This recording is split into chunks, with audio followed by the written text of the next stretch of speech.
Praise the Lord. கர்த்தருடைய பரிசுத்த நாமத்திற்கு மகிமை உண்டாவதாக. காட் ஷேடோ மினிஸ்ட்ரிஸ் தேவ நிழல் ஊழியங்களின் ஆகஸ்ட் 2026 வாக்குத்தத்த வார்த்தையின் ஒலிபரப்பிலே நான் உங்களை வரவேற்கிறேன். புதிய மாதத்தை கர்த்தர் காணச் செய்திருக்கிறார். இந்த மாதத்தின் துவக்கத்திலே கர்த்தர் எங்களுடைய இருதயத்திலே விதைத்திருக்கிற வாக்குத்தத்த வார்த்தை முதலாவது உங்களோடு கூட பகிர்ந்து கொண்டு அதன் அடிப்படையில் இருக்கக்கூடிய தியானத்தை பகிர்ந்து கொண்டு உங்களோடு இணைந்து நான் ஜெபிக்க விரும்புகிறேன். கர்த்தர் தாமே இந்த நேரத்தை நம் ஒவ்வொருவருக்கும் ஆசீர்வாதமாக்குவாராக. ஆமேன் ஆமேன். வெளிப்படுத்தின விசேஷம் 3ஆம் அதிகாரம் 20ஆம் வசனம். வெளிப்படுத்தின விசேஷம் 3:20. இதோ வாசற்படியிலே நின்று தட்டுகிறேன். ஒருவன் என் சத்தத்தை கேட்டு கதவை திறந்தால் அவனிடத்தில் நான் பிரவேசித்து அவனோட போஜனம் பண்ணுவேன், அவனும் என்னோட போஜனம் பண்ணுவான். ஆங்கிலத்தில், Behold, I stand at the door and knock. If any man hear my voice and open the door, I will come into him and I will sup with him and he with me. பிரியமானவர்களே, இதுதான் இந்த மாதத்திலே விசேஷமாக என்னுடைய இருதயத்திலே கர்த்தர் விதைத்திருக்கிற வார்த்தை என்று நான் சொல்லுவேன். இந்த வசனத்திலே ஒரு வரியை நான் முக்கியத்துவப்படுத்த விரும்புகிறேன். தமிழிலே, அவனிடத்தில் நான் பிரவேசித்து அவனோடே போஜனம் பண்ணுவேன். I will come into him and I will sup with him. ஹalleluya, ஹalleluya. வெளிப்படுத்தின விசேஷத்தினுடைய 3 அதிகாரத்திலே 7 சபைகளை குறித்து நாம் வாசிக்கிறோம். இது தீர்க்க தரிசன ரீதியிலே கடைசி நாட்களில் இருக்கக்கூடிய 7 சபைகள் என்று சொல்லுகிறார்கள். அந்த நாட்களிலே பக்தன் யோவான் எழுதும் பொழுது ஆசியா மைனரிலே இருந்த எழுத்தின்படியான சபைகள் என்று நாம் பார்க்கிறோம். அந்த இடத்துல எபேசு சபை, சிமர்னா சபை, பெர்கமோ சபை, சர்தை சபை, பிலதெல்பியா சபை, கடைசியாக லவோதிக்கியா சபை, இப்படியாக 7 சபைகள் அந்த இடத்துல கொடுக்கப்பட்டிருக்கிறது. ஒவ்வொரு சபைக்கும் ஒரு தூதை எழுதும்படி, ஒரு கடிதத்தை எழுதும்படி அந்த இடத்துல யோவான் இடத்துல பத்மூத்திவில் இருந்த யோவானுக்கு ஆண்டவராகிய இயேசு கிறிஸ்து தரிசனத்திலே தோன்றி அநேக முடிவு காலத்தின் காரியங்களை அறிவிக்கிறார். அதில் குறிப்பா இந்த 7 சபைகளுக்கு அறிவிக்க வேண்டியது என்ன என்று குறிப்பிடுகிறார். இந்த 7 சபைகளிலே 7வது சபையாய் காணப்படுகிறது தான் லவோதிக்கேயா சபை. அந்த லவோதிக்கேயா சபைக்கு எழுதும் பொழுது இந்த வார்த்தைகள் வருகின்றன. வரலாற்றிலே பொதுவாக வேத வல்லுநர்கள் சொல்வது என்னவென்றால், இந்த 7 சபைகள் என்பது ஒரு பக்கம் 7 சபைகளின் காலத்தை குறிக்கிறது. அதாவது ஆதி சபையிலிருந்து கடைசி காலம் வரைக்கும் அவர்கள் 7 அதை பிரிக்கிறார்கள். அது மாத்திரமல்ல, இன்னொரு விதத்திலே சொல்ல போனார், ஒரு விசுவாசிக்குள் இருக்கக்கூடிய 7 நிலைகள் என்று சொல்லுகிறார்கள். ஒரே சபையில் இருக்கக்கூடிய 7 விதமான ஆத்துமாக்கள் என்று சொல்லுகிறார்கள். இன்னும் சொல்ல போனார், கடைசி நாட்களிலே இருக்கக்கூடிய 7 விதமான சபைகள் என்று சொல்லுகிறார்கள். ஆனால் மிக தீர்க்கமாய் சொல்ல வேண்டும் என்றால், நீங்களும் நானும் அறிந்திருக்கிறது போல நாம் வாழ்ந்து கொண்டிருப்பது கடைசி காலம். கடைசி காலத்திலும் கடைசி காலமாய் இருக்கிறது. பிரியமான இந்த சம்பவத்தில் இருக்கக்கூடிய, அதாவது லவோதிக்கேயா என்ற சபைக்கு எழுதப்பட்ட இந்த வாக்கியம் என்னுடைய கவனத்தை மிக அதிகமாக ஈர்த்தது. இந்த சபையை பொறுத்த மட்டிலும் நாம் வாசிக்கிறோம். வெளிப்படை 14ஆம் வசனத்திற்கு திருப்பிக் கொள்வீர்களானால், லவோதிக்கேயா சபையின் தூதனுக்கு நீ எழுத வேண்டியது என்னவெனில், உண்மையும் சத்தியமும் உள்ள சாட்சியம், தேவனுடைய சிருஷ்டிக்கு ஆதியமாக இருக்கிற ஆமேன் என்று சொல்லுகிறவராவது. அப்போ ஒரு கடிதத்தை ஆரம்பிக்கிறார். இந்த சபையை குறித்து, சபையின் கிரியைகள் என்ன, இப்போ சபையின் நிலைமை எப்படி இருக்கா, அனலாகவும் இல்லை குளிராகவும் இல்லை, அதாவது வெதுவெதுப்பான ஒரு நிலையில இந்த சபை காணப்படுது. இந்த பின்னணியில கடைசியாக சொல்லுகிறார், நீ மனம் என்ன செய்ய வேண்டுமாம், இதோ வாசற்படியில் நின்று தட்டுகிறேன், ஒருவனின் சத்தத்தை கேட்டு கதவை திறந்தால் அவனிடத்தில் நான் பிரவேசித்து அவனோட போஜனம் பண்ணுவேன், அவனும் என்னோட போஜனம் பண்ணுவான். இந்த 20ஆம் வசனத்தில் நம்முடைய கவனத்தை வைப்போம். இயேசு கிறிஸ்து அந்த குறிப்பிட்ட சபை என்று அங்கே பார்க்கவில்லை, அந்த குறிப்பிட்ட நபரை பார்த்து சொல்லுகிறார், வாசற்படியில் நின்று, அதாவது உன் வீட்டினுடைய வாசற்படியில் நின்று நான் தட்டுகிறேன், ஒருவனின் சத்தத்தை கேட்டு.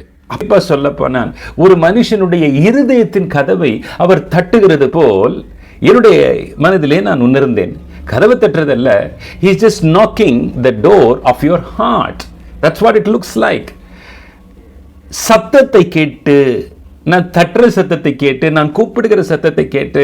பொதுவாக கதவை தட்டும்போது என்ன சொல்லுவாங்க, டக்கு டக்குன்னு தட்டுவாங்க. அப்புறம் உள்ளே யாராவது இருக்கிறாங்கன்னு அவங்களுக்கு கூப்பிடுவாங்க, அம்மா, அக்கா, அண்ணே இருக்கீங்களா. அப்போ ஒரு பக்கம் கதவை தட்டக்கூடிய ஒரு நாக் சவுண்ட், இன்னொரு பக்கம் கூப்பிடுகிற சத்தம். அப்போ இந்த இரண்டையும் கேட்டு ரெஸ்பான்ஸ் என்னவா இருக்கணும், கதவை திறப்பாங்க அப்படின்னா இயேசு என்ன சொல்றாரு, நான் உள்ளே வருவேன். இப்போ வித்தியாசமா இருக்கு. உள்ளே வந்து நான் உன்னை பார்த்துட்டு போவேன், உன்னை விசாரிச்சுட்டு போவேன், நான் உன்னோடு கூட உட்கார்ந்து போஜனம் பண்ணுவேன், நீயும் என்னோடு கூட போஜனம் பண்ணுவாய். அப்படியானால் கதவை திறக்கும் பொழுது இயேசு அந்த நபரை சந்திப்பது மாத்திரமல்ல, அந்த நபனோடு கூட போஜனம் பண்ணுகிறார். பிரியமானவர்களே, போஜனம் எதை காண்பிக்கிறது? 1 யோவான் 1ஆம் அதிகாரம் 3ஆம் வசனத்திலே இதை யோவான் எழுதுகிறார், நீங்களும் எங்களோட கூட ஐக்கியம் உள்ளவர்களாகும்படி நாங்கள் கண்டும் கேட்டும் இருக்கிறதை உங்களுக்கும் அறிவிக்கிறோம். எங்களுடைய ஐக்கியம் பிதாவோடும் அவருடைய குமாரனாகிய இயேசு கிறிஸ்துவோடும் இருக்கிறது. நாம் அவரோடு ஐக்கியப்பட்டவர்கள் என்று சொல்லியும் இருளிலே நடக்கிறவர்களாய் இருந்தால் சத்தியத்தின்படி நடவாமல் பொய் சொல்லுகிறவர்களாய் இருப்போம். அவர் ஒளியில் இருக்கிறது போல நாமும் ஒளியிலே நடந்தால் ஒருவரோடொருவர் ஐக்கியப்பட்டிருப்போம். அவருடைய குமாரனாகிய இயேசு கிறிஸ்துவின் ரத்தம் சகல பாவங்களும் நீக்கி நம்மை சுத்திகரிக்கும். எங்களோட ஐக்கியம். பிரியமானவர்களே, இங்கே வந்து போஜனம் பண்ணுவது, நாம் அவரோடு கூட போஜனம் பண்ணுவது, அவர் நம்மோடு கூட போஜனம் பண்ணுவது ஆவிக்குரிய ரீதியில் எதை சுட்டி காட்டுகிறது? ஃபெலோஷிப், ஐக்கியத்தை சுட்டி காட்டுகிறது.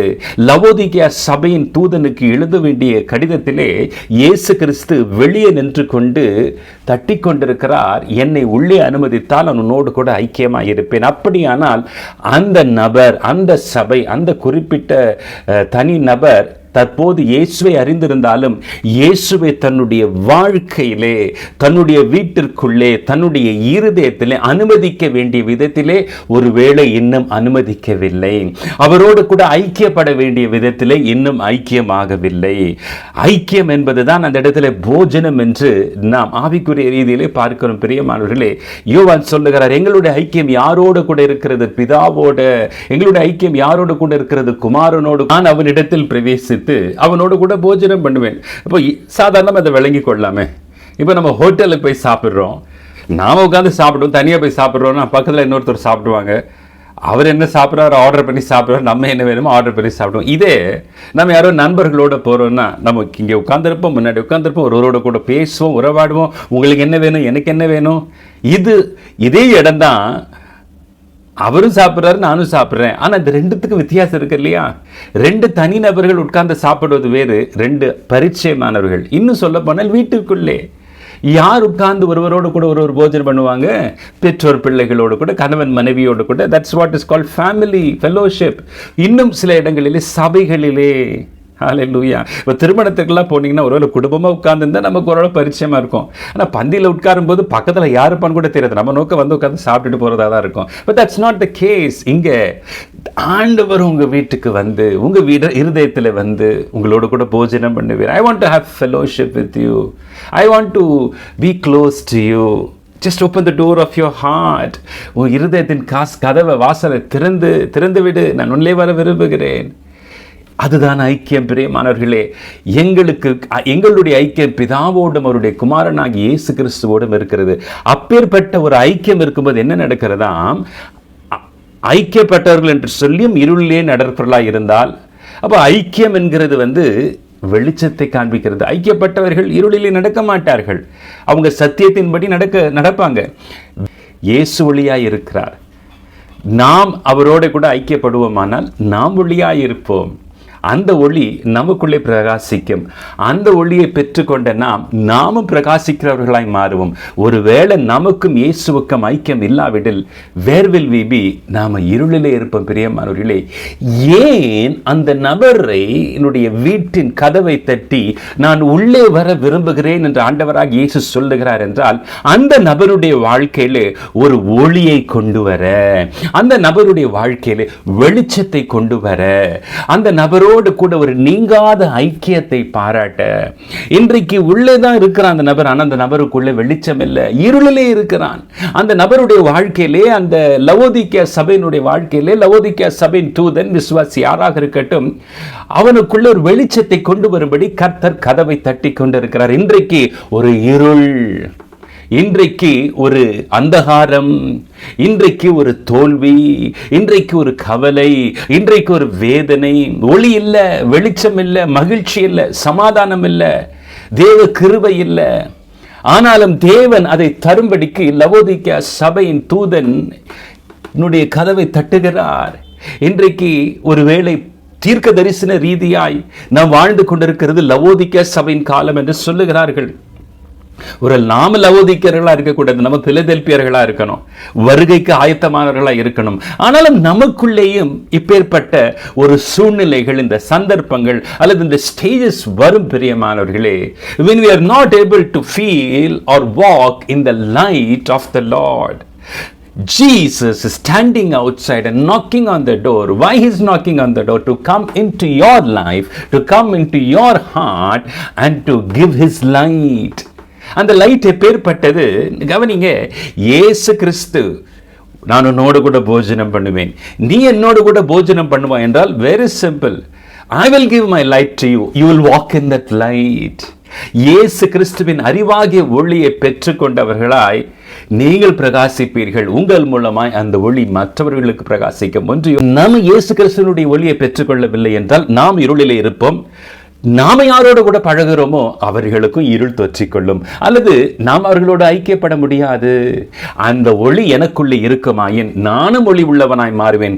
என் மூலமாய் மற்றவர்களுக்கும் ஒளி உண்டாகும். அன்பின் ஒளி, சமாதானத்தின் ஒளி, அறிவின் ஒளி, கிருபையின் ஒளி, இரக்கத்தின் ஒளி, மன்னிப்பின் ஒளி, சொல்லிக்கொண்டே போகலாம். If the light of love is glowing, if the light of forgiveness is glowing, if the light of grace is glowing, if the light of mercy is glowing in you, if the light of helping is glowing in you, if the light of compassion is glowing in you, அந்த ஒளி மற்றவர்களை ஒளியூட்டும். அந்த ஒளி மற்றவர்களோடு கூட ஐக்கியம் பட வைக்க உங்களுக்கு உதவி செய்யும் பிரியமானவர்களே.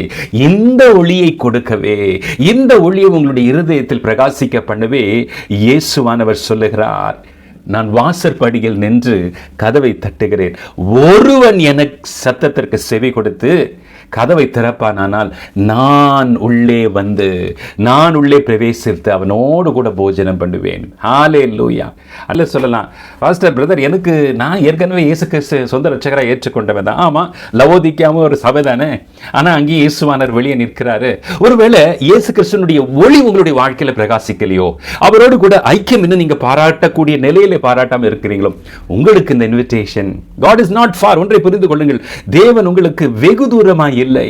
தேவன் உங்களை விட்டு தூர போகவில்லை. தேவன் உங்களுடைய பக்கத்திலே நிற்கிறார். தேவன் உங்களுடைய வீட்டு வாசலுக்கு அருகாமையிலே நிற்கிறார். வாசலின் கதவை தட்டி கொண்டிருக்கிறார். will you allow, உன்னோடு கூட ஐக்கியம் பாராட்டணும். பாருங்க, உங்க வீட்டு சாப்பாடு சாப்பிடறதுக்கல்ல அதனுடைய பொருள், to give light to you.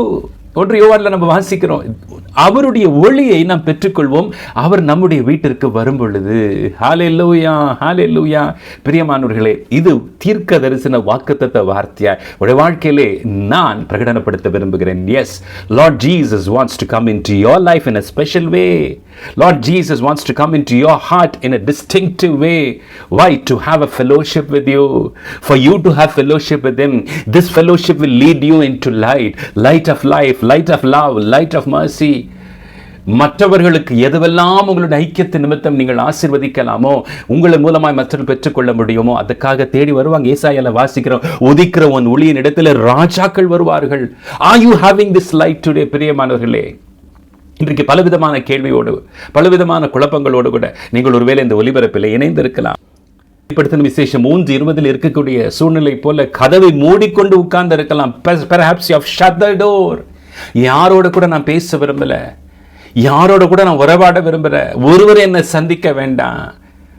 I am isolating my self. நான் தனிமையில் இருக்க விரும்புகிறேன், ஒருவரை எனக்கு தேவையில்லை. அப்பேற்பட்ட சூழல் ஒருவேளை நீங்கள் இருக்கலாம். உங்கள் இருதயத்தின் கதவை கர்த்தர் தட்டி கொண்டிருக்கிறார். ஒருவனின் கதவை, ஒருவனின் சத்தத்தை கேட்டு கதவை திறப்பானால் நான் அவனிடத்தில் பிரவேசித்து. இந்த வார்த்தை கவனிங்க, ஒரு வீட்டு கதவை தட்டுறது போலதான் இந்த வசனம் ஆரம்பிக்குது. ஆனா when you read in English it said I will come into him. நான் அவனிடத்தில் பிரவேசித்து, அவனுடைய வீட்டுக்குள் என்றல்ல, not into his house or home, into him.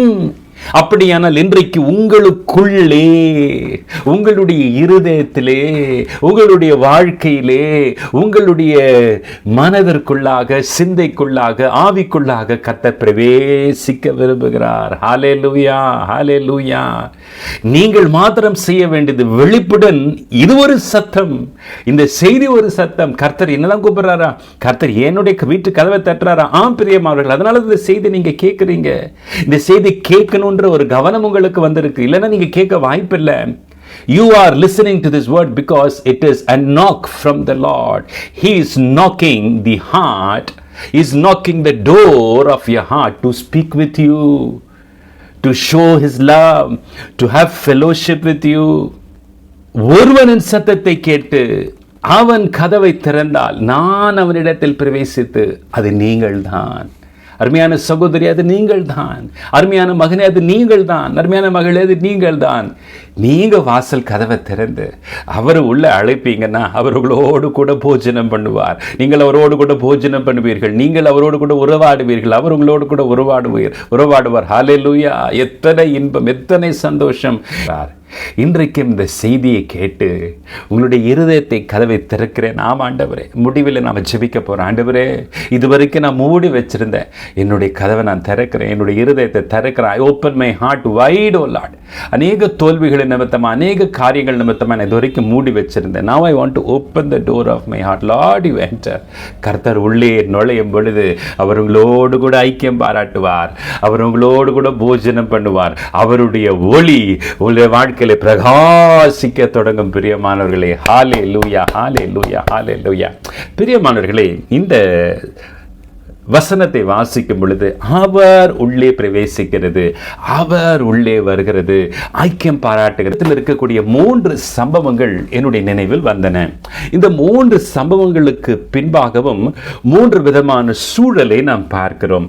அந்த சூழலிலே எப்படி இயேசுவானவர் பிரவேசித்து ஒரு மாற்றத்தை கொண்டு வந்தார் என்பதை சுருக்கமாய் நாம் கவனிக்க போகிறோம். இது தீர்க்க தரிசன வார்த்தைகளாய் மெய்யாகவே உங்கள் நடுவிலே தொனிக்கும் என்று நான் நிச்சயித்திருக்கிறேன். பிரியமானவர்களே, முதலாவது நாம் பார்க்கிறோம் லூக்கா 5ஆம் அதிகாரத்திலே ஒரு விசேஷமான சம்பவம். 5ஆம் அதிகாரம் 3ஆம் வசனத்திலிருந்து 11ஆம் வசனத்திலே இந்த காரியம் நடக்கிறது. அதிலே ஒரே ஒரு வசனத்தை சுட்டி காட்டுகிறேன். இது முதலாக இயேசு கிறிஸ்து பேதுரு, அதாவது அப்போஸ்தலனாகிய பேதுருவை சந்திக்கக்கூடிய ஒரு சம்பவம். இந்த பின்னணி நமக்கு நன்றாக தெரியும். அவர் முழுதும் பிரயாசப்பட்டு மீன் அகப்படவில்லை. அப்பொழுது இயேசு என்ன செய்கிறார்? 3ஆம் வசனத்தில் அந்த படவுகளில் ஒன்றில் ஏறினார். அது சீமோனுடையதாக இருந்தது. சீமோனுடைய படவுக்குள் இயேசு பிரவேசித்தார். Jesus is entering into not just the boat of Peter, into the life of Peter. இயேசு கிறிஸ்து சீமோனுடைய படவிலே மாத்திரம் அன்றைக்கு பிரவேசிக்கவில்லை, சீமோனுடைய வாழ்க்கையிலே, சீமோனுடைய இருதயத்திலே பிரவேசித்தார் என்பதே உண்மை. நிலைமை என்ன? முழுவதும் பிரயாசப்பட்டு அவருக்கு ஒரு மீனும் அகப்படவில்லை. வறண்ட நிலை, தோல்வியுற்ற நிலை, உலர்ந்து போன ஒரு நிலை, ஒன்றுமே அகப்படாத ஒரு நிலை. முழுதும் பிரயாசப்பட்ட ஒன்றும் கிடைக்கல. பிரியமானவர்களே, இந்த செய்தியை கேட்டுக்கொண்டிருக்கிற உங்களுடைய வாழ்க்கையிலே கடந்த நாட்களிலே அநேக நாட்களாக சில ட்ரை பண்ணியிருக்கிறீங்க. சில எக்ஸாம் எழுதியிருக்கலாம், சில ஜாபுக்கு அப்ளை பண்ணியிருக்கலாம், அல்லது ஒரு சிலருடைய வாழ்க்கையில் சில காரியங்கள் நடக்கின்ற முயற்சி எடுத்திருக்கலாம். அது முழுவதும் night and day hard work பண்ணியிருக்கீங்க, நைட் அண்ட் டே பிரயாசப்பட்டிருக்கிறீங்க. ஆனால் உங்களால் ஒரு ரிசல்ட்டும் பார்க்க முடியல.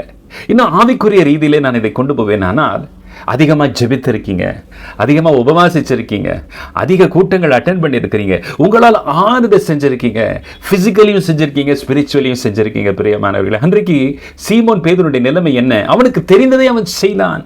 அவனுக்கு தெரிந்தது மீன் பிடிக்கணும், குறிப்பிட்ட நேரத்தில் செய்யணும். ஆனால் அடுத்த நாள் காலையில் அந்த வலைகளை அலசி கொண்டிருந்தான். அப்படியானால் நம் இதற்கு மேலே இது நடக்குமா? காலையில் ஆயிடுச்சு, நேரத்தில் தான் மீன் கிடைக்கும், இனி மீன் கிடைக்க வாய்ப்பில்லை. He was about to give up on his effort. He was about to give up on his profession. He was about to give up on his life. இப்போ இன்றைக்கு ஒருவேளை உங்களுடைய வாழ்க்கையில் அநேக முயற்சிகளை, ஒருவேளை வேலையா இருக்கலாம், தொழிலா இருக்கலாம், ஊழியமா இருக்கலாம், ரொம்ப வருஷமா நான் ட்ரை பண்றேன், 2-3 வருஷமா ட்ரை பண்றேன், எத்தனையோ எஃபர்ட் எடுத்துறேன், எத்தனையோ முயற்சி எடுத்துட்டேன், எல்லாமே வீணா போச்சு, ஒரு ரிசல்ட்டும் கிடைக்கலையா, ஒரு சக்சஸும் வரல, ஒரு பிரயோஜனமும் இல்லை, போகாத ஹாஸ்பிட்டல் இல்லை, பிள்ளை பிறக்கக்கூடிய ஒரு அடையாளம் இல்லை, நான் போடாத ரெஜிஸ்ட்ரேஷன்ஸ் இல்லை, என் பிள்ளைக்கு திருமணமாகக்கூடிய ஒரு சைனும் இல்லை, ஒரு அடையாளமும் இல்லை, ஒரு சமிக்கையும் இல்லை. அது சொல்றீங்களா பிரியமானவர்களே? அதை தான் இன்றைக்கு சீமோன் பேதுரு சொன்னார். Lord, we tried all night but we could not catch a single fish. ஒன்றும் தேரல ஆண்டவரே. பிரியமானவர்களே, உங்களுடைய வாசல் கதவை இயேசு தட்டுகிறார். அன்றைக்கு சீமோன் பேதுருடைய படவிலே ஏறி சொன்ன காரியம் என்ன? சீமோனே, ஒன்று செய், எனக்கு தெரியும் நீ முழுதும் பிரயாசப்பட்ட. எனக்கு தெரியும் போன வருஷம்லாம் ரொம்ப கஷ்டப்பட்டீங்க. எனக்கு தெரியும் கடந்த வருஷம்லாம் நிறைய அட்டென்ட் பண்ணீங்க. கடந்த வருஷம்லாம் நிறைய முறை இந்த குறிப்பிட்ட ஒரு அரசாங்கத்தினிடம் இந்த அப்ரூவல் கிடைக்கணும் நிறைய நீங்கள் அப்ளை பண்ணிட்டீங்க. நிறைய காசு செலவு பண்ணீங்க. ட்ரீட்மெண்ட்டுக்கு நிறைய செலவு பண்ணியிருக்கீங்க. Now you are so tired and weary. வேலையை அலசுறது போல உங்க முயற்சியெல்லாம் கைவிடக்கூடிய ஒரு ஸ்தானத்திற்கு நீங்கள் வந்திருக்கீங்க. அந்த கட்டத்திலே சீமோன் பேதுருவிடத்தில் கர்த்தர் சொன்னார், கரையிலிருந்து சற்றே தள்ளும்படி அவனை கேட்டுக்கொண்டு அந்த படவில் உட்கார்ந்து ஜனங்களுக்கு போதகம் பண்ணினார். அந்த போதகம் பண்ணி முடித்த பின்பு சீமோனை நோக்கி, ஆழத்திலே தள்ளி கொண்டு போய் மீன் பிடிக்கும்படி உங்கள் வலைகளை போடுங்கள். சீமோன் பேதுருவினுடைய படவிலே உட்கார்ந்து முதலாவது போதித்தார். பின்பு சீமோனை பார்த்து சொல்லுகிறார், now launch out into deep and let down your nets for a draught. ஏற்கனவே நீ செய்ததுதான் இப்ப நீ திரும்ப செய்ய போகிறாய். ஏற்கனவே நீ முயற்சித்ததுதான் இப்ப திரும்பவும் முயற்சிக்க போகிறார். என்ன ஆண்டவரே இப்ப நடக்குமா? 9 முறை ட்ரை பண்ணிட்ட, 10வது முறையா நடக்கும்? இல்ல, நீ செய். இந்த மாதிரி கர்த்தர் பயன்படுத்துகிற வார்த்தை என்ன இங்கே? into the deep. இதுவரைக்கும் நீ போட்டுட்டு இருந்த ஒரு மேல் பூச்சா இருந்திருக்கலாம். இதுவரைக்கும் நீ போட்டுட்டு எடுத்த பிரயாசம் ஒரு சூப்பர்ஃபிஷியலா இருந்திருக்கலாம். கர்த்தர் சொல்லுகிறார், ஆழத்துல போ, இன்னும் கொஞ்சம் ஆழமா போ, இன்னும் கொஞ்சம் டீப்பா போ. பிரியமானவர்களே, இயேசு கிறிஸ்துவின் நாமத்திலே சொல்லுகிறேன், அன்றைக்கு பேதுருவினுடைய பிரச்சனை மீன் கிடைக்கல. இன்றைக்கு உங்களுடைய வாழ்க்கையில் எது இல்லை? வேலை இல்லையா? வருமானம் இல்லையா? ஊழியம் இல்லையா? அல்லது எதற்கான வாசல் திறக்கவில்லை? எதற்கான வாய்ப்புகள் மூடப்பட்டிருக்கிற? எது ஜீரோவா இருக்குது? as a spiritual person நீங்க எடுக்க வேண்டிய காரியம் என்ன? கர்த்தரை நோக்கி பார்க்குறீங்க. கர்த்தர் சொல்லுகிறார், இது தீர்க்கதரிசன வார்த்தையா உங்களிடத்தில் வருகிறது என்று நான் நம்புகிறேன். உங்க பிரேயர்ல இன்னும் ஆழமா போங்க. உங்களுடைய பொருத்தனையில இன்னும் ஆழமா போங்க.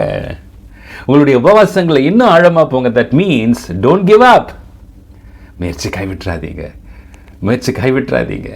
கர்த்தர் நிச்சயமாய் செய்ய வல்லவர். இயேசு கிறிஸ்துவின் நாமத்தில் சொல்றேன், இதுவரைக்கும் சீமோன் பேதுருவினுடைய வாழ்க்கையிலே அப்பேற்பட்டதான ஒரு சம்பவம் நடந்ததே இல்லை. மீனே கிடைக்கல. மீன் கிடைக்காத வறண்ட அந்த கடலிலே just as Jesus entered into his life, இயேசு அவனுடைய வாழ்க்கையில பிரவேசித்ததுமே, இயேசுவானவருக்கு அவர் இடம் கொடுத்ததுமே, இயேசுவானவருக்கு தன்னுடைய படவிலே இடம் கொடுத்ததுமே நடந்தது என்ன? அந்த காலியான வாழ்க்கை நிரப்பப்பட்டது. ஒரு மீனும் இல்லாத நிலைமை, வறண்ட நிலைமை செழித்த நிலைமையாய் மாறிற்று. It began to prosper, it began to change. பிரியமானவர்களே, just a little deep. பிரியமானவர்களே, இயேசுவானவர்களுடைய இருதயத்தின் கதவை தட்டுகிறார். உன்னுடைய வாழ்க்கையின் கதவை தட்டுகிறார். He wants to enter into your life. He wants to bless you. He wants to increase. எதற்காக உள்ளே பிரவேசிக்க விரும்புகிறார்? வெளிப்படுத்தின விசேஷம் 3:20 உங்களோடு கூட ஐக்கியம் பாராட்டும்படி, உங்களுடைய வாழ்க்கையில் ஒளியை கொண்டு வரும்படிக்கு. எப்பேற்பட்டதான ஒளி அது? உங்களுடைய வாழ்க்கையிலே ஒரு செழிப்பை, ஒரு பெருக்கத்தை, ஒரு உயர்வை கொண்டு வரும்படி கர்த்தர் இந்த மாதத்திலேயும் he is just knocking the door of your heart. படவிலே பேதுரு இடம் கொடுத்தபடி, நான் முதலாவது படவில் உட்கார்ந்ததுனால தான் இயேசுவால அடுத்தது செய்ய முடிந்தது. ஏன் படவிலெல்லாம் நீங்க வர வேண்டாம் ஆண்டவரே அப்படின்னா அந்த அற்புதம் நடந்திருக்காது. நீங்க கதவு திறந்தாதான் நடக்கும். allow God to speak to you. allow God to come into your life. ஆண்டவரை தேடுறதை நிறுத்திடாதீங்க. ஆண்டவருடைய வசனத்தை வாசிக்கிறதை நிறுத்திடாதீங்க. இன்றைக்கும் கர்த்தங்களோடு கூட பேசுகிற காரியம் என்ன? Yes, open the door of your heart. I want to come in. Why do I want to come in? To bless you with a great increase. To bless you with a great prosperity. உலர்ந்த உன் வாழ்க்கை, வறண்ட உன் வாழ்க்கை செழிப்பாய் மாற்றும்படிக்கு நீ செய்ய வேண்டியது என்ன? just go little deeper. உன்னுடைய விசுவாசத்தில் இன்னும் பிரயாசப்படு, இன்னும் உன்னுடைய ஜபத்தில் பிரயாசப்படு, உன்னுடைய தியானத்தில் இன்னும் பிரயாசப்படு, உன்னுடைய நற்கிரியைகளை பிரயாசப்படு. முயற்சி கைவிட்டுடாத. ஏழாந்திரம் எலியாவினுடைய ஊழியக்காரன் அந்த கையளவு மேகத்தை பார்த்தான். இயேசுவின் நாமத்தில் சொல்றான், 7 months have passed by the 8th monthல when you give space to Jesus into your boat, when you open the door of your heart, அவருக்கு இருதயத்தின் கதவை திறந்து உள்ளே அனுமதிப்பீர்களானால் இந்த 8வது மாதத்தினுடைய துவக்கத்தில் இயேசு கிறிஸ்துவின் நாமத்திலே தீர்க்க தரிசனமாய் உரைக்கிறேன், ஒரு பெருக்கத்தை. எப்படி கதவை திறந்து நீங்க என்ன செய்யணும்? ஆழத்துல வழிய போடணும். What is the counsel of God? go a little deeper. இந்த மாதத்தில் இந்த வார்த்தை புறப்பட்டு வருகிற போது தேவ ஆலோசனையை நீங்கள் எடுத்து, when you pray little deeper, when you fast deeper, when you meditate little deeper, நசரேயனாகிய இயேசுவின் நாமத்தில் தீர்க்க தரிசனமாய் சொல்லுகிறேன், உங்களுடைய வாழ்க்கையில் பெரிய பெருக்கத்தை கர்த்தர் கட்டளையிடுவார். ஹல்லேலூயா. இன்றைக்கு நீங்கள் உங்களுடைய இருதயத்தினுடைய கதவை திறப்பீர்களானால், உங்களோடு கூட வந்து ஐக்கியம் பாராட்டுவது மாத்திரமல்ல, போஜனம் பண்ணுவது மாத்திரமல்ல, ஹல்லேலூயா, உங்கள் படவு நிரம்ப எது இல்லையோ அதை எக்ஸஸாக மாற்றுவார். எது வரைக்கும் எது டெபிசிட்டோ அதை சர்ப்ளஸாக மாற்றுவார். எதுக்கு தேடிட்டே இருந்தீங்களோ அது இப்பொழுது வந்து இடங்கொள்ளாமல் போக மட்டும் இருக்கும். When you go a little deeper, when you listen to the counsel of the Lord, God will bless you abundantly. Hallelujah, hallelujah. அவர்களே, முதலாவது, Jesus stepped into a dry life and commanded and increased. வறண்ட வாழ்க்கைக்குள்ளே பிரவேசித்து உள்ளே நுழைந்து பெருக்கத்தை, செழிப்பை கட்டளையிட்டார். அடுத்ததாக லூக்கா 19ஆம் அதிகாரம் 1ஆம் வசனத்திலிருந்து 9ஆம் வசனம் மட்டுமாய் அங்கே அதுவும் நமக்கு மிகவும் பரிச்சயமான ஒரு சம்பவத்தை நாம் வாசிக்கிறோம். அது சகேயுவை குறித்த ஒரு சம்பவம். அங்கே நாம் வாசிக்கிறோம். அங்கே ஆயக்காரனுக்கு தலைவனாக இருந்த, ஐஸ்வர்யவானாக இருந்த சகேயுவை குறித்து வாசிக்கிறோம். அவர் இயேசு எப்படிப்பட்டவரோ என்று அறிய வேண்டும் என்று அவனை பார்க்க வகை தேடினான். அவன் குள்ளனாக இருந்தால், அதனால் மரத்தின் மேலே ஏறி நிற்கிறான். அப்போ அவர் போகும் வழியில் 4ஆம் வசனத்தில் வாசிக்கிறோம். அவர் போகும் வழியில் முன்னாக ஓடி அவரை பார்க்கும்படி ஒரு காட்டத்தி மரத்தில் ஏறினான். பேதுருனுடைய படவிலே இயேசு ஏறினார். இங்கே என்ன நடக்கிறது பாருங்க. இயேசு அந்த இடத்தில் வந்தபோது அண்ணாந்து பார்த்து அவனை கண்டு, சகேயுவே, நீ சீக்கிரம் இறங்கி வா, இன்றைக்கு நான் உன் வீட்டில் தங்க வேண்டும் என்றார். அவன் சீக்கிரமாய் இறங்கி சந்தோஷத்தோடு அவரை அழைத்து கொண்டு போனான். அதை கண்ட யாவரும் இவர் பாவியான மனுஷரிடத்தில் தங்கும்படி போனார் என்று முறுமுறுத்தார்கள். அதை கேட்ட சகேயு, ஆண்டவரே, நாஸ்திகளில் பாதி ஏழைகளுக்கு கொடுக்கிறேன், ஒரு இடத்தில் எதையாகிலும் அநியாயமாய் வாங்கினதுண்டான நாளத்தினாய் திரும்ப செலுத்துகிறேன். இயேசு உடனடியாக இன்றைக்கு இந்த வீட்டுக்கு ரட்சிப்பு வந்தது, இவனும் ஆபிரகாமின் குமாரனாய் இருக்கிறான். பிரியமானவர்களே, இங்கே என்ன நடக்கிறது? இயேசுவானவர் சகேயுவை இறங்கி வா என்று அழைக்கிறார். இதோ நான் வாசற்படியில் நின்று கதவை தட்டுகிறேன், ஒருவன் என் சத்தத்தை கேட்டு கதவை திறந்து என்னை உள்ளே அனுமதிப்பானால், என்னை ரிசீவ் பண்ணுவானால், அவனோடு கூட நான் போஜனம் பண்ணுவேன், என்னோட வாழ்க்கையில் நான் ஒளியை கொண்டு வருவேன்.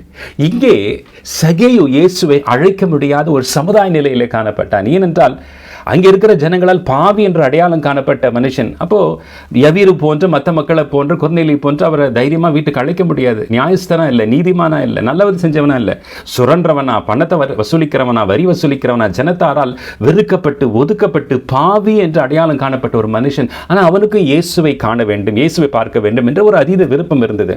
நேரடியாக பார்க்க முடியுதோ, he was a rich man, இயேசுவை நேரடியாக பார்த்து அழைக்கலாம் அவனுக்கு தகுதி இல்லை என்று நினைத்து கொண்ட சகே என்ன செய்கிறார்? மரத்து மேலே ஏறி பார்த்தா போதும், ஆவியில் அறிந்து இயேசுவானவர் கூப்பிடுறாரு சகேயுவை, டூ கம் டவுன். பிரியமானவர்களை, சகேயுவை இறங்கி வா என்று அழைக்கிறார். சகேயு இறங்கி வருகிறார். ஒருவேளை இயேசு சகேயோடு என்ன பேசினார் என்று தெரியவில்லை. வசனத்தின்படி பார்த்தா பேசாத மாதிரி தான் தோணுது. ஆனால் அவருக்குள்ளே ஒரு டிரான்ஸ்ஃபர்மேஷன், அவருக்குள்ளே ஏற்பட்ட மாற்றத்தை நீங்கள் கவனிக்கலாம். ஒரு பக்கம் ஜனங்க பேசுகிறாங்க, இவன் பாவி, இன்னொரு பக்கம் தன்னுடைய பாவத்திலிருந்து மனம் திரும்பும்படி, that is where Jesus entered என்று சொல்லுவேன். சகேவனுடைய வீட்டிலே அல்ல, சகேவனுடைய இருதயத்திற்குள்ளே இயேசுவானவர் அன்றைக்கு பிரவேசிக்கும்படி விரும்பினார். சகேயு இயேசுவை பார்க்க விரும்பினார், இயேசுவோ சகேவனுடைய இருதயத்திற்குள் வர விரும்பினார். Do you see it? அதனால தான் இறங்கி வா. சகே என்ன செய்ய வேண்டியிருந்தது? இறங்கி வர வேண்டியிருந்தது. இன்றைக்கு பிரியமானவர்களே, இன்றைக்கும் உங்களுடைய வாழ்க்கையிலே நீங்கள் இயேசுவை பார்க்கிறீங்க, இயேசுவுக்கு ஆராதனை செய்கிறீங்க, இயேசுவை தேவன் என்று நம்புறீங்க, சபைக்கெல்லாம் போறீங்க, அவரை ஆராதிக்கிறீங்க, செய்தியெல்லாம் கேட்குறீங்க. But is Jesus standing outside your life or house or heart, or is he inside? உங்களோடு கூட ஐக்கியம் இருக்கா? உங்களுடைய வாழ்க்கையில் ஒளி இருக்கா? உங்களுடைய வாழ்க்கையில் வெளிச்சம் இருக்கா? நீங்கள் திருச்சபைக்கு போகிறீங்க, கிறிஸ்தவராக இருக்கிறீங்க, ஒரு சபை விசுவாசியாக இருக்கிறீங்க, ஆனால் உள்ளுக்குள்ளே ஏதோ ஒரு இருள் இருக்கிறது, உள்ளுக்குள்ளே ஏதோ ஒரு அச்சம் இருக்கிறது, உள்ளுக்குள்ளே ஏதோ ஒரு குற்றம் இருக்கிறது, ஏதோ ஒரு அடிமைத்தனம் இருக்கிறீங்க, ஏதோ ஒரு பாவத்தில் இருக்கிறீங்க, உங்களால் விடுதலை பெற முடியல. But you still watch Jesus from distance. மேல இருந்து பார்க்குறாங்க, தூரத்துல இருந்து பார்க்குறாரு. அதை பார்த்தா போதும். இயேசு சொல்றாரு, இல்லப்பா நீ கிட்ட வா, நீ மேலேருந்து ஏன் பார்க்குற? நான் வீட்டுக்கு வர விரும்புகிறேன், நான் உன்னுடைய இருதயத்திற்குள்ளேயே வர விரும்புகிறேன். நீ கீழே இறங்கி வான்னு சொன்னது இயேசு அவனுடைய இருதயத்தை கதவை தட்டுகிறது போல அவனும் வந்து இயேசுவை சந்தோஷமாக ஏற்றுக்கொண்டான். ஏற்றுக்கொண்டதுமே அவன் வாயை திறந்து இந்த காரியங்களாம் செய்வேன் அறிக்கை செய்ததுமே இயேசு சொன்ன வார்த்தை என்ன? இன்றைக்கு இந்த வீட்டுக்கு, அந்த வீட்டுக்கு இயேசு தான் வந்தார். ஆனால் ஆண்டவர் சொன்னது என்ன? ரட்சிப்பு, விடுதலை, டெலிவரன்ஸ், மீட்சி, உயிர் மீட்பு, என்ன வேணா சொல்லலாம். அவன் மாறினான், அவன் வேறு மனுஷனாய் மாறினான்.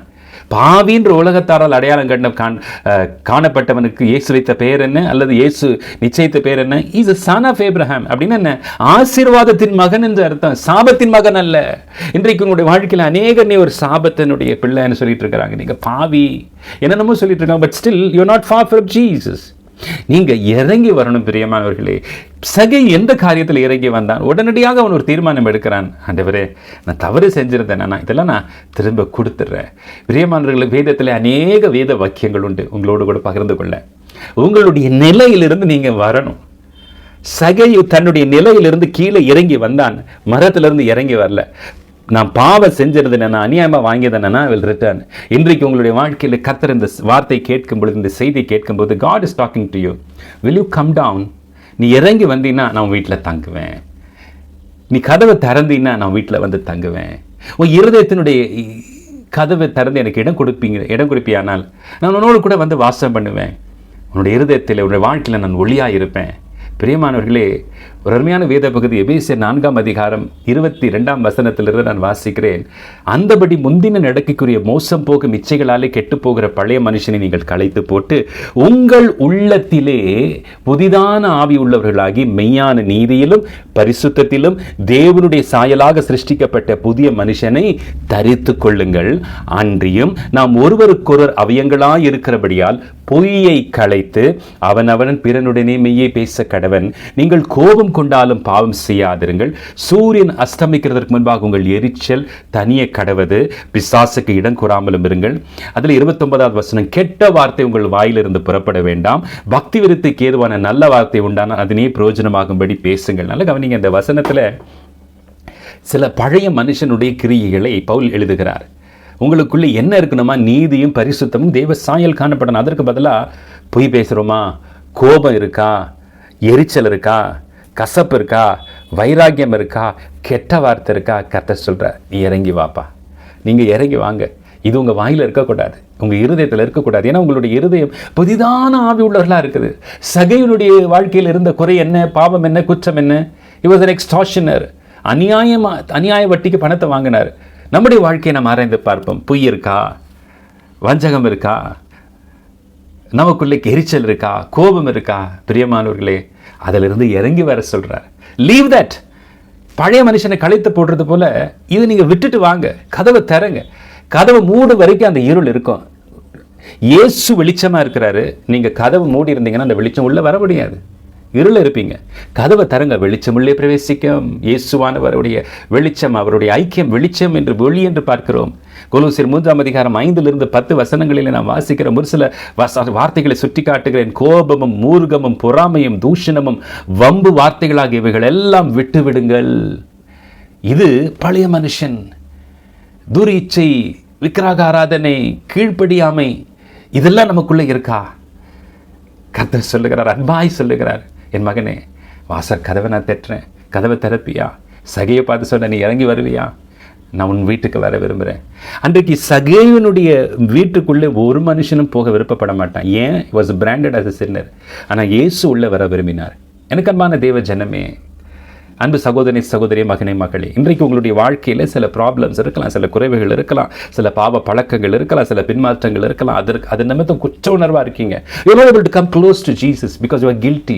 இன்றைக்கு இருந்தாலும் அன்பாய் உங்கள் பட்சமாக இயேசு வந்து உங்களிடத்தில் கூப்பிடுகிறார். Open the door. கவலைப்படாது. நான் உள்ளே வந்தேன்னா அந்த இருள், அந்த உனக்குள்ளே இருக்கக்கூடிய இருள் இந்த வெளிச்சத்தை மேற்கொள்ளாது. இது மெய் இருள், அகவிருள். நான் கொடுக்கிற இருள் வெளிச்சமானது அந்த இருளை கவ்விக்கொள்ளும், அந்த இருளை தின்னுபோடும், அந்த இருளை டெஸ்ட்ராய் பண்ணிடும். ஹalleluya. இருளில் இருக்கிற ஜனங்கள் பெரிய வெளிச்சத்தை கண்டார்கள் என்று வேதத்தில் வாசிக்கிறோம் இல்லையா? allow that light to come into your life, my brother, my sister. இன்றைக்கு பேதுனுடைய நிலைமையில என்ன காணப்பட்டது? he was a dry life. Today you could be a distant person. ஒருவேளை கர்த்தருக்குள்ளே தான் இருக்கிறீங்க, கிறிஸ்தவராக இருக்கீங்க, சபைக்கு போகிறீங்க, ஆனால் கொஞ்சம் தூரமாக ஆயிட்டீங்க. உங்களுடைய தோல்வி நிமித்தமா, உங்களுடைய பாவங்கள் நிமித்தமா, இல்லை இச்சைகள் நிமித்தமா, இன்றைக்கு எது உங்களை தூரமாக்குகிறது? பொய் தூரமாக்குகிறது, கோபம் தூரமாக்குகிறது, எரிச்சல் தூரமாக்குகிறது, அல்லது மூர்க்கம், பொறாமை, வம்பு வார்த்தைகள். இன்னும் சொல்லப்போனால் 1 தீமோத்தேயு 2:22 வாசிக்கிறோம், பாலியத்திற்குரிய இச்சைகளை விலகியோடு சுத்த இருதயத்தோடு கர்த்தரை தொழுது கொள்வருடனே நீதியும் விசுவாசத்தையும் அன்பையும் சமாதானத்தையும் நாடும்படி அடைம்படி நாடு. இச்சைகள் இன்னும் அநேக காரியங்களை வாசிக்கிறாங்க கலாத்தியரில். மாம்சத்தின் கிரியைகள், இவைகள் எல்லாம் உங்களை இயேசுவை விட்டு தூரமாக வைக்கிறது, உங்களுடைய வாழ்க்கை இருளிலே வைக்கிறது, உங்களுடைய வீட்டை சாத்தி வைக்கிறது, உங்களுடைய வீட்டிற்குள்ள இயேசு கிறிஸ்துவினுடைய ஐக்கியம் புகாமல் வைக்கிறது. நெவர்தலெஸ், ஆயினும் இன்றைக்கு இயேசு உங்களுடைய இருதயத்தின் கதவை தட்டுகிறார். ஏன்? அன்றைக்கு சகேயனுடைய வீட்டுக்குள்ளே ரட்சிப்பை வந்தது போல உங்களுடைய வாழ்க்கையில் ஒளியை கொண்டு வர. ஹல்லேலூயா. இன்றைக்கு தூரமாக இருக்கிற சிலரை பார்த்து கர்த்தர் பேசுகிறார். இதோ நான் வாசற்படியில் நிற்கிறேன், நான் உன்னை விட்டு தூரம் போலப்பா. உன்னை பார்த்தா ஒரு வேளை பரிசேயர் தூரம் போகலாம், உன்னை பார்த்தா ஒரு வேளை இஸ்ரவேல் ஜனங்கள் தூரம் போகலாம். நான் தூரம் போகலே, நான் கிட்ட வந்தேனே, உன் வீட்டுக்குள்ளே வந்தேனே. இன்றைக்கு அன்பாய் உங்களுடைய வாசல் கதவை, இருதயத்தின் கதவை இயேசுவானவர் தட்டி சொல்லுகிறார், allow me to enter into your heart. இதெல்லாம் புறக்கணிச்சு இந்த பாவம், இந்த அசுத்தம், இது நமக்கு தேவையில்லை, இச்சைகள் தேவையில்லை. allow me to enter into your heart. நானுடைய வாழ்க்கையில் ஒளியை வீசி என்னோடு கூட ஐக்கியம் பாராட்டும் பொழுது வெறுமையாக இருக்கிற உன் வாழ்க்கை, பாவியாக இருக்கிற உன் வாழ்க்கை, ஐயோ அசுத்தமான உன் வாழ்க்கை இயேசு கிறிஸ்துவினால் ஆசீர்வதிக்கப்பட்ட ஒரு வாழ்க்கையாய் மாறும். இயேசு கிறிஸ்து வீட்டுக்குள் பிரவேசித்த வாழ்க்கையாய் மாறும். இயேசு கிறிஸ்துவால் மாற்றம் அடைந்த ஒரு வாழ்க்கையாய் மாறும் என்பதிலே சந்தேகமே இல்லை. பிரியமானவர்களே, நீங்கள் செய்ய வேண்டியது என்ன? கீழே இறங்கி வாருங்கள். Come down from your position my brother, my sister. சகேயு என்ற தூரமாய் நின்ற அந்த மனிதனுடைய வாழ்க்கை அவனுடைய இருதயத்தின் கதவை திறந்து அவனுடைய வாழ்க்கைக்குள்ளாக பிரவேசித்து அவனுடைய வாழ்க்கையிலே விடுதலையை கொண்டு வந்தார், ரட்சிப்பை கொண்டு வந்தார், அவனுடைய பேரை, அடையாளத்தை மாற்றினார். இன்றைக்கு பாவி என்று உலகம் உங்களை குறித்து சொல்லுகிறதா? குற்றவாளி என்று சொல்லுகிறதா? இன்றைக்கு அநியாயக்காரன், அசுத்தன் என்று பலவிதமான பொய்யான மோசமான பெயர்களை உங்களுக்கு அடையாளம், உங்களுக்கு லேபிள் பண்ணுறாங்க. உங்களுடைய லேபிளை கர்த்தர் மாற்றுகிறார். What should you do? allow Jesus to enter into your heart. உங்கள் இருதயத்தில் எப்படி இடம் கொடுக்கணும்? அதுவரை நான் அந்த பொய்யை விட்டுறேன், இந்த கசப்பை விட்டுறேன், இந்த வைராக்கியத்தை விட்டுறேன், இந்த மன்னிக்க முடியாத தன்மையை விட்டுறேன், இனி அவங்க கூட பேசவே மாட்டேன், இனி அவங்க வாசல்படியை மிதிக்கவே மாட்டேன். இதெல்லாம் பொய், பழைய மனுஷனுடைய காரியங்களை களைத்து போடணும். உங்களுடைய உள்ளத்தில் புதிதான ஆவி உடையவர்கள் ஆகும் பொழுது அந்த நாளிலே தானே ரட்சிப்பும் நன்மையும் ஆசீர்வாதமும் மாற்றமும் உங்களுடைய வாழ்க்கையிலே கட்டளையிடப்படும். பிரியமானவர்களே, that is what we read. See the life of Zacchaeus. நான் அவனிடத்தில் பிரவேசித்து அவனோட கூட போஜனம் பண்ணுவேன், அவனுடைய வாழ்க்கையில் ஒளியை கொண்டு வருவேன். பேதுனுடைய வாழ்க்கையில் ஒரு ஒளி வந்தது, சகேயனுடைய வாழ்க்கையில் ஒரு ஒளி வந்தது. மூன்றாவதாக கடைசியாக ஒரு காரியத்தை கவனித்து நாம் ஜெபிப்போம். பிரியமானவர்களே, மார்க் 5:21 நாம் ஒரு சம்பவத்தை வாசிக்கிறோம். இயேசு படவில் ஏறி மறுபடியும் இக்கரைக்கு வந்து கடலோரத்தில் இருந்தபோது திரளான ஜனங்கள் அவரிடத்தில் கூடி வந்தார்கள்.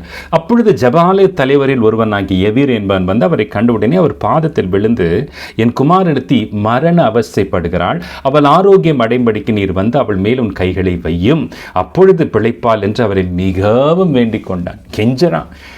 டெத் பெட்டில் இருக்கிறான் என் மக, கொஞ்ச நேரத்தில் செத்து போயிடுவான், சீக்கிரம் வாங்க ஆண்டவரே, நீங்கள் வந்து ஜாம் பண்ணிங்கன்னா, கையை வச்சிங்கன்னா சுகமாயிடுவா. இயேசுவும் வரும்படியாக தீர்மானம். இதற்கிடையே பெரும்பாடுள்ள ஸ்திரீனுடைய சம்பவம் அங்கே நடக்கிறது. 35 வாசிக்கிறோம். அவர் இப்படி பேசிக்கொண்டு இருக்கையில் ஜெப ஆலய தலைவனுடைய வீட்டிலிருந்து சிலர் வந்து இந்த பகுதி, வேத பகுதி ஆரம்பிக்கும் போது இயேசுனுடைய பாதப்படியில் விழுந்து கெஞ்சி வாங்கன்னு கேட்குறாரு. இயேசு புறப்பட்டார். இந்த சில வசனங்கள், இன்னொரு சம்பவம் நடக்கிறது. இதற்கிடையிலே ஒரு செய்தி வருது, உங்களுடைய குமாரத்தை மரித்து போனால் இதற்கு மேலே நீங்கள் ஜீசஸை கூப்பிட்டு வர வேண்டிய அவசியம் இல்லை, அவர் ட்ராவல் பண்ணிலாம் வர வேண்டாம். எதற்காக அவர் கூப்பிடணும்னு நினைச்சோமோ அந்த காரியமே முடிஞ்சு போச்சு. Which means she is dead, she is no more. அவரெல்லாம் நீங்கள் தொந்தரவுப்படுத்தாதீங்க. அவர்கள் சொன்ன வார்த்தை இயேசு கேட்ட உடனே ஜெப ஆலய தலைவரை நோக்கி பார்க்குறாரு. பயப்படாதுப்பா, விசுவாசம் உள்ளவனாக இரு. இப்போ ஜெப ஆலய தலைவனுக்கு என்ன புரிஞ்சிருக்குன்னு தெரியல. ஒருத்தர் வியாதியாக இருக்கிறா, ஒரு வியாதியாக இருக்கிறான், அவனை ஜெபிக்கிறதுக்கு கர்த்தர் அவனை சுகமாக்க வல்லவராக இருக்கிறார். அது வரைக்கும் விசுவாசம் இருக்கலாம். எதற்காக நம்ம காத்து கொண்டிருந்தோமோ அது இப்போ நடக்கலை. ஆளே வந்து இறந்துட்டாரு, அதை பொண்ணு இறந்துட்டான். இதற்கு மேலே என்ன விசுவாசம்? ஆனது ஆயிடுச்சதுக்கு மேலே என்ன பயப்படணும்? பயப்படாது, விசுவாசம் உள்ளவனாயிரு. Just believe, be not afraid, only believe. என்ன புரிஞ்சதோ தெரியல, பேதுருவையும் யாக்கோபின் சகோதரன் யோவானையும் தவிர வேறொருவரும் தம்மோடு வருகிறதற்கு இடம் கொண்டலாம். அப்போ ஒரு செலக்ட் பீப்புளை, பீட்டர், ஜேக்கப், ஜான், அவர் தான் கூட்டு போகிறாரு, வேறு எல்லாரையும் கூட்டு போகல. பின்பு பெற்றோரை கூட்டு போறாரு. ஜெப ஆலய தலைவனுடைய வீட்டிலே வந்து இயேசு எங்க பிரவேசித்தார்? அவருடைய வீட்டுக்குள்ளே. he is just entering into the house. எதற்காக? அங்கே நீங்கள் சந்தடி பண்ணி அழுகிறது என்ன? பிள்ளை மரிக்கவில்லை, நித்திரையா இருக்கிறார். அதற்காக அவரை பார்த்து நகைத்தார்கள். எல்லாரையும் அவர் வெளியே போக பண்ணி பிள்ளையின் தகப்பனையும் தாயும் தம்மோடு வந்தவர்களையும் அழைத்து கொண்டு பிள்ளை இருந்த இடத்தில் பிரவேசித்து பிள்ளையின் கையை பிடித்து தலிதா குமி என்றான். அதற்கு சிறுபெண்ணே எழுந்தது என்று உனக்கு சொல்லுகிறேன் என்று அர்த்தமாம். உடனே சிறுபெண் எழுந்து நடந்தால் அவள் 12 வயதுள்ளவளாக இருந்தால் அவர்கள் மிகுந்த ஆச்சரியப்பட்டு பிரமித்தார்கள். எனக்கு அன்பான தேவ ஜனமே, நமக்கு மிகவும் பரிச்சயமான தெரிந்த ஒரு மரணத்திலிருந்து உயிர் தெழுந்த ஒரு அற்புதத்தை நாம் இங்கே பார்க்கிறோம். ஹல்லேலூயா, ஹல்லேலூயா. அந்த 12 வயதுடைய பெண் மரண அவஸ்தையில் இருக்கிறாள். இங்கே எவீர் ஏற்கனவே ஒரு இன்விடேஷன் கொடுத்துட்டார். ஆனால் வர தாமதமாகும் போது அந்த மரணம் சம்பவிக்குது. ஆனாலும் இப்போ என்ன நடக்குது? மற்றவங்க என்ன சொல்கிறாங்க? he doesn't have to come into your house. இன்னொரு விதத்தை சொல்ல போனால், அவரெல்லாம் ஏன் இப்போ வீட்டுக்கு கூட்டிகிட்டு வரீங்க? வீட்டுக்கு வர வேண்டிய அவசியமே இல்லை. எதுக்கு வரணும்னு அவர் நினைச்சோமோ, எதுக்காக அவர் கூப்பிடணும்னு நினைச்சோமோ அந்த காரியம் இப்போ இல்லவே இல்லை. ஜாம் பண்ண வேண்டிய அவசியம் இல்லை. So they lost all hope. அப்போ இயேசுவானவர் வீட்டுக்குள்ளே வரக்கூடிய ஒரு தேவையில்லை, அவசியம் இல்லை, ஒரு ஒரு ஒரு ஒரு ஒரு கட்டாயம் இல்லை என்கின்ற மனநிலை இருந்தது. இயேசுவானவர் சொல்லுகிறார், அதை மீறி no I want to come into your house, என்ன கூட்டிட்டு போ. Jesus was particular. ஞானத்துடன் இருந்தார். யவீரனுடைய வீட்டிற்குள் பிரவேசிக்க வேண்டும், யவீரனுடைய இருதயத்தில் பிரவேசிக்க வேண்டும். அவநம்பிக்கையோடு கூட, பயத்தோடு கூட, அவிசுவாசத்தோடு கூட, இனி எல்லாம் முடிந்து விட்டது, இனி இந்த காரியம் உயிர் பெறாது, இந்த காரியம் எழும்பாது, இந்த காரியம் நடக்காது, it is dead and buried, இது அடக்கம் பண்ணாகிவிட்டது, இது கல்லறைக்குள்ளே போயிடுச்சு. இன்று வரும்பொழுது நம்பிக்கையற்றவனாய் காணப்பட்டான். ஒரு சின்ன துளி நம்பிக்கை இருந்தது, எப்படியாவது இயேசு என்னுடைய பிள்ளை குணப்படுத்துவார், இயேசு என்னை குணமாக்குவார். ஆனால் இயேசு அங்கே என்ன செய்கிறார்? உற்று கவனிங்கள். முதலாவது எவரினிடத்தில் பயப்படாதே, விசுவாசம் உள்ளவனாயிரு. பின்னும் அந்த வீட்டுக்கு போகும்பொழுது சிலர் அவரை பரியாசம் பண்ணுறாங்க, நகைக்கிறாங்க. அவர்களை எல்லாம் வெளியே அனுப்பிட்டார். ஒரு சிலர் மாத்திரம் அவர் உள்ள கொண்டு போகிறாரு. இது ஒரு ப்ராஃபெட்டிக் ஆக்ட், இது ஒரு தீர்க்க தரிசன செயலாக இருக்கிறது. ஏன் இப்படி செய்தார்? நம்முடைய வாழ்க்கையிலே அற்புதங்கள் நடக்க வேண்டுமானால், கர்த்தரால் வரக்கூடிய மிராக்கிள்ஸை நாம் பெற்றுக்கொள்ள வேண்டுமானால் சில காரியங்களை நாம் அகற்ற வேண்டும். பேதுரு ஆழத்திற்குள்ளே போக வேண்டும். ஜக்கேயு கீழே இறங்கி வர வேண்டும். சில காரியங்களை அகற்ற வேண்டும். எதை அகற்ற வேண்டும்? முதலாவது பயத்தை அகற்றணும். பயப்படாதே. 4-5 காரியங்கள், குறிப்பாக அநேக காரியங்கள் உண்டு. I just want to list down 1 2 3 4 ஒரு 4 காரியங்களை மாத்திரம் என்னுடைய செய்தியில சுட்டி காட்டி கடந்து போகிறேன். கர்த்தரிடத்திலிருந்து ஒரு நன்மையை பெற்றுக்கொள்வதற்கு கண்டிப்பாக இந்த 4 விஷயங்கள் நம்முடைய வாழ்க்கையிலே காணப்படக்கூடாது. நம்ம வாசிக்கிறோம் சங்கீதம் 1:1 நமக்கு தெரிந்த ஒரு சங்கீதம், பரியாசக்காரர் உட்காரும் இடத்திலே உட்காரக்கூடாது. அது ஒரு கட்டளையாக நமக்கு கொடுக்கப்பட்டுள்ளது. நீதிமொழிகள் 19:29 நாம் வாசிக்கிறோம், பரியாசக்காரருக்கு தண்டனைகளும் மூடருடைய முதுகுக்கு அடிகளும் ஆயத்தமாக இருக்கிறது. சங்கீதம் 1:1 நாம் வாசிக்கிறோம், பரியாசக்காரர் உட்காரும் இடத்தில் உட்காரக்கூடாது. பிரியமானவர்களே, அங்கே பரியாசக்காரரை வெளியே விட்டுட்டார் ஆண்டவர். நகைக்கிறவங்களை உள்ளே கொண்டு வராதீங்க.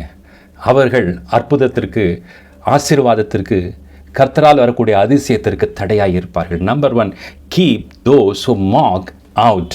அப்படியானால் என்னுடைய வாழ்க்கையில் கேலி, கிண்டல், பரிகாசம் இருக்கும் மட்டுமாய் எந்த ஒரு உயிர்ப்பிக்கின்ற கிரியை நீங்கள் பார்க்க முடியாது. பிரியமானவர்களே, you want to see revival in your life. அங்கே என்ன?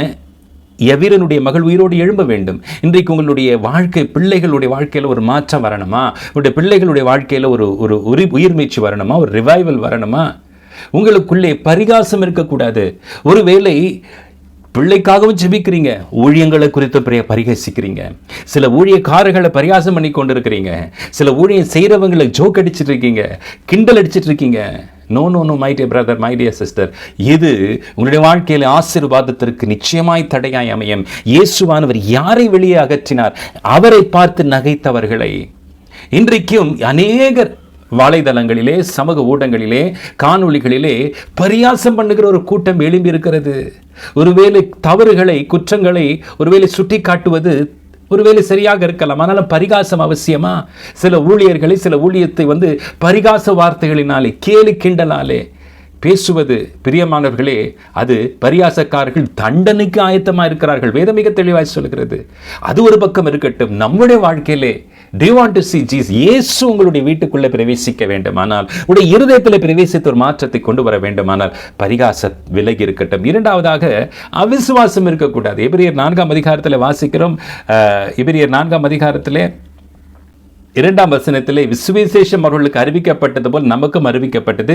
கேட்டவர்கள் விசுவாசம் இல்லாமல் கேட்டபடினாலே அவர்கள் கேட்ட வசனம் அவர்களுக்கு பிரயோஜனப்படவில்லை. விசுவாசித்தவர்களாகிய நாமோ அந்த இளைப்பாறுதலில் பிரவேசிக்கிறோம். அப்படியானால் என்ன?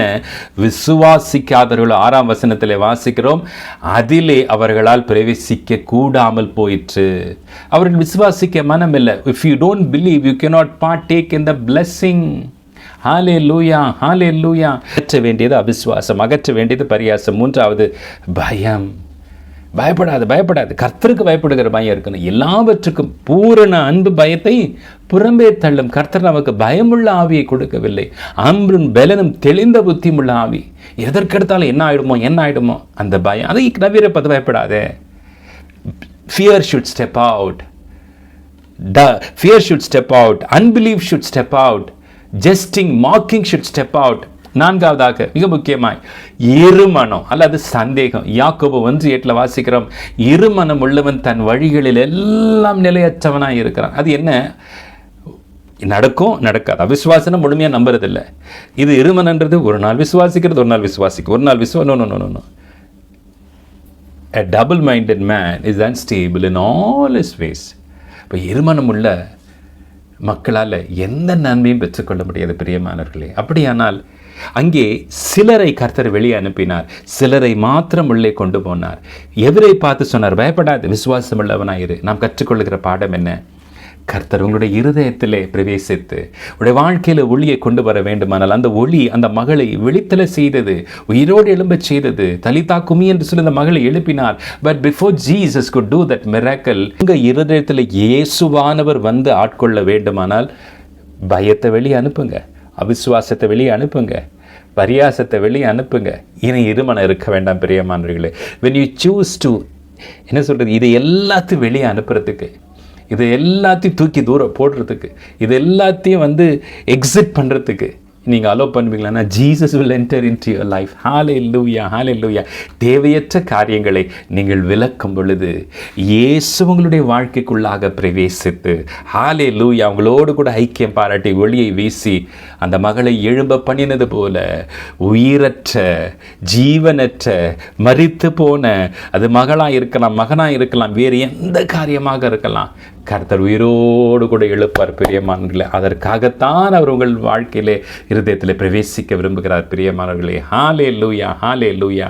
இதோ வாசற்படியில் நின்று தட்டுகிறேன், ஒருவனின் சத்தத்தை கேட்டு கதவை திறந்தால் அவனிடத்தில் நான் பிரவேசித்து அவனோட போஜனம் பண்ணுவேன், அவனும் என்னோட போஜனம் பண்ணுவான். இந்த புதிய மாதத்திலேயும் கர்த்தர் நமக்கு கொடுத்திருக்கிற இந்த வார்த்தைகளுக்காக கர்த்தரை நன்றியோடு ஸ்தோத்திரிப்போமா, ஜெபிக்கலாமா? பேதுனுடைய வாழ்க்கையிலே பிரவேசித்த ஆண்டவர், அன்றைக்கு சகேனுடைய வீட்டிற்குள் பிரவேசித்த கர்த்தர், அன்றைக்கு எவருடைய வாழ்க்கையிலே பிரவேசித்த கர்த்தர், இன்றைக்கு உங்களுடைய இருதயத்திற்குள்ளே பிரவேசிக்க விரும்புகிறார். எதற்காக? உங்களுக்கு ஒளியை தரும்படி, உங்களோடு கூட ஐக்கியம் பாராட்டும்படிக்கு. அன்றைக்கு வறண்டதாய் இருந்த பேதுனுடைய வாழ்க்கையில் வளமாய் மாற்றினார். Will you just open your heart? நல்ல பிதாவே, நன்றியோடு கூட துதிக்கிறோம், ஸ்தோத்திரிக்கிறோம். நீர் கொடுத்திருக்கிற இந்த புதிய மாதத்திற்காக நன்றி. 7 மாதங்களை கடந்து 8வது மாதத்திற்குள்ளே பிரவேசிக்க உதவி செய்த தேவன் தாமே, இந்த மாதத்திலும் நீர் எங்கள் நடுவிலே வெளிப்படுத்தின அந்த வாக்குத்தத்த வார்த்தைக்காக உள்ளத்தின் ஆழத்தில் இந்த நன்றியோடு ஸ்தோத்திரிக்கிறோம். ஆம் தகப்பனே, நீர் எங்களிடத்திலே பிரவேசிக்கிற தேவனாய் இருக்கிறீர்.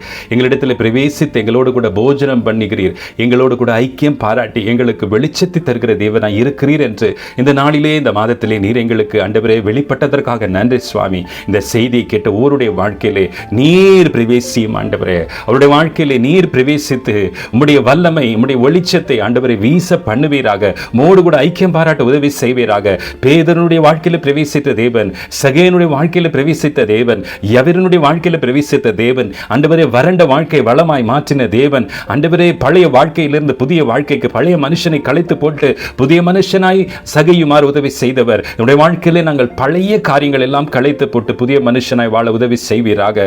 தகப்பன், எல்லாவற்றிற்கு மேலாக ஆண்டவரே ஆண்டவரே மரித்து போன உயிரற்ற நிலைமையில் இருந்த எவருடைய மகளை உயிர்ப்பித்தீர். இன்றைக்கு எங்களுடைய குடும்பத்தில் உயிரற்ற நிலையில் இருக்கக்கூடிய ஆத்மாக்கள், உறவுகள், பிள்ளைகள், ஆண்டவரே சொந்தங்களை ராஜா நீர் உயிர்ப்பிக்க வல்லவராய் இருக்கிறீர். அதற்காகத்தான் நீர் ஆண்டவரே வீட்டிற்குள்ளே பிரவேசித்தீர். ஆண்டவரே அன்றைக்கு செவனுடைய வீட்டில் பிரவேசித்த பொழுது ஆண்டவரே சந்தடி பண்ணுகிறவர்களை, நகைக்கிறவர்களை வெளியே அனுப்பினீர். ஆண்டவரே எங்களுடைய வாழ்க்கையிலே பயத்தையும் அவிசுவாசத்தையும் இருமனத்தையும் ஆண்டவரே கர்த்தாவே இந்த பரியாசத்தையும் தகப்பனே எங்களுடைய வாழ்க்கையிலே நாங்கள் அகற்ற கர்த்தர் எங்களுக்கு உதவி செய்வீராக.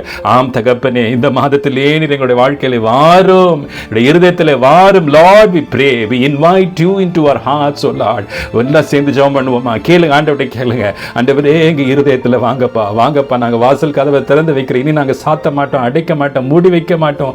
ஆண்டவரே வெளிச்சம் வீசட்டும், ஒளி வீசட்டும், என்னுடைய வாழ்க்கை பிரகாசிக்கட்டும், என்னுடைய குடும்பம் பிரகாசிக்கட்டும். ஆண்டவரே இந்த மாதத்திலே அந்த வெளிச்சத்தை நாங்கள் பெற்றுக்கொண்டு வளர, உயிர்ப்பிக்கப்பட, புதிய மனுஷனாய் வாழ எங்களுக்கு உதவி செய்வீராக. உமக்கு நன்றி, நன்றி, நன்றி. மீட்பர் இயேசுவின் நாமத்திலே ஜெபிக்கிறோம் எங்கள் நல்ல பிதாவே. ஆமேன், ஆமேன், ஆமேன், ஆமேன். God bless you, God bless you. கர்த்தர் மெய்யாகவே உங்களுடைய வாழ்க்கையிலே, உங்களுடைய குடும்பத்திலே, உங்களுடைய இருதயத்திலே பிரவேசித்து உங்களோட கூட போஜனம் பண்ணுவார், ஐக்கியம் பாராட்டுவார், ஒளிய வெளிச்சத்தை நீங்கள் அனுபவிக்கும்படி உதவி செய்வார். இந்த செய்தி உங்களுக்கு பிரயோஜனமாக இருக்குமானால் மற்றவர்களோடு பகிர்ந்து கொள்ளுங்கள். அவர்களையும் ஆசீர்வதியுங்கள். கர்த்தர்களோடு கூட இருப்பாராக. ஆமேன், ஆமேன். ஷாலோம், ஷாலோம், ஷாலோம்.